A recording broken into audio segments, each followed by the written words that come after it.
আমাদের বক্তব্য হচ্ছে এটাই। দ্বিতীয়, ফ্যামিলি কি ডিমান্ড করেছে আপনাদের কাছে, আপনি চাকরি দেবেন কিনা, টাকা দেবেন কিনা, সেটা প্র্যাকটিক্যালি ফ্যামিলি ম্যাটার স্যার। আমাদের ডিমান্ড একটাই, যে আমাদের পর্যায়ের শ্রমিক নেক্সট টাইম কোনো এলাকায় কাজে গেলে এই যদি দেখতে হয় আমাদেরকে স্যার, তাহলে আপনি এটা গ্যারেন্টি দেবেন যে আমাদের বা কোনো ছেলেদেরকে, কোনো মেয়েদের, কোনো কাউকেই বাইরে হত্যা হতে হবে না, বাইরে মার খেতে হবে না। আর নইলে আপনি এক তৈরি করুন, সেই প্রভিশন অনুযায়ী আমাদেরকে কার্ড দিন, এবং সেই কার্ড দেখার জন্য আমরা রক্ষা পাই বা সাবসিডি পাই। আমাদের এটা হচ্ছে। আর বিশেষ কারণ, যে ফ্যামিলিটা মারা গেছে তাকে চাকরি দেবেন, টাকা দিবেন, সব কিছু দেবেন। বাকিরা যারা আছে তারা যেন শাহী সালামত বাড়ি ফেরে, এবং পুনরায় যেন আবার যেন আমাদেরকে মব লিঞ্চিংয়ের মুখে না হতে হয়। এই যে ভারতবর্ষে মব লিঞ্চিং হচ্ছে, এর বিরুদ্ধে আমরা মুসলমানরা সবাই সংগ্রাম। আমরা কিন্তু এই প্রথম বেলডাঙ্গাতে আন্দোলন হলো, এর থেকে স্যার এরপরে যদি আমাদের মধ্যে মব লিঞ্চিং হয়ে যদি কোনো ভাই মারা যায় মুসলিম হয়ে, ঠিক আছে, এর থেকে বিরাট বিথর আন্দোলন হবে স্যার। আমরা আর কিছু হবে না, আমরা কোনো সরকারের কথা শুনবো না, কেন্দ্র সরকারের কথা শুনবো না।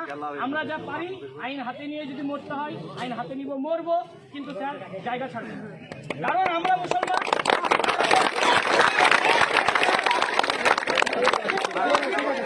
ভারতবর্ষ আমাদের কাছে, ভাইরা শোনো, ভারতবর্ষ আমাদের কাছে বাই চান্স নয়, ভারতবর্ষ আমাদের কাছে বাই চয়েস।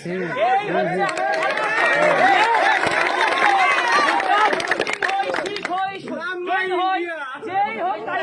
ঠিক আছে, প্রত্যেক জনের ভারতবর্ষে থাকার অধিকার আছে। সংবিধান অনুযায়ী এই ভারতবর্ষের মাটি সবার মাটি, সবার মাটি, প্রত্যেকটা সমাজের মাটি। আমরা এই বক্তব্য বলে স্যার আপনার কাছে আমার রিকোয়েস্ট, আমাদের যেন এই ভাইরা খেটে খাওয়া মজুর, তাদের কাছে যেন হত্যা না হয়, আমাদের যেন প্রহেশন করা হয়, এর জন্য ব্যবস্থা স্যার আপনাকে নিতে হবে। আপনি যেহেতু আমাদের সরকারিভাবে আপনি ছাড়া কেউ সহায়তা করতে পারবেন। এসপি স্যার দাঁড়িয়ে আছেন, ডিএম স্যার দাঁড়িয়ে আছেন, দুই আইপিএস অফিসার মিলে যদি আমাদেরকে যদি রক্ষা না করতে পারে, আমার মনে হয় ভারতবর্ষে আর কেউ রক্ষা করতে পারবে। অবশ্যই অবশ্যই আমরা কারো ক্ষতি চাই না, আমরা কখনোই বলি না, আমরা কারো ক্ষতি চাই না। আমরা বলি তুমি কাগজ নিয়ে এসো। স্যার কাগজ আপনার প্যাডে দিবেন তো স্যার, আর আমরা তার ফাঁসি চাই, কিন্তু আমরা কিন্তু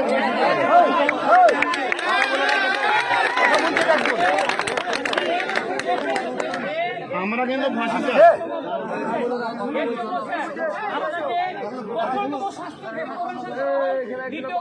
ঘটবে না।